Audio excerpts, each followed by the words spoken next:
Mbuga babi Ketomtanda Ungaloku pegale Nathi sibabili Ketomtanda Mbuga babi Ketomtanda Nina benkosi nina besilo nina bakamdlokombane kulo lonke likaMthaniya kulo lonke likaphunga noMageba ngicela ukunibingelela ngifune nginamukele kusona stage esikhulukazi Mlaba Media. Indaba enkulu ke siyazi ukuthi uLesihlanu namhlanje umhla ka2 sithi silindele ialbum enkulu phana umfoko kaMpungose ezokhipha ialbum.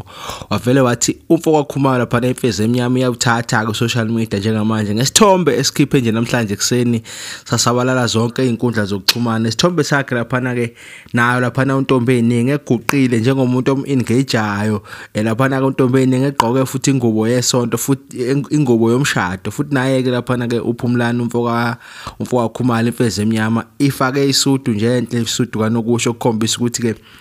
ngathi khona ubena yebo khona ngathi strategy sokumarketa kodwa at the same time ke kunephephandaba ke lapha eDaily Sun ke esikhiphe isithombe ke lapha esikhiphe indaba sokuthi uMaskandi artist thena siyathandana ngizoyiswaka lapha evideni ngoba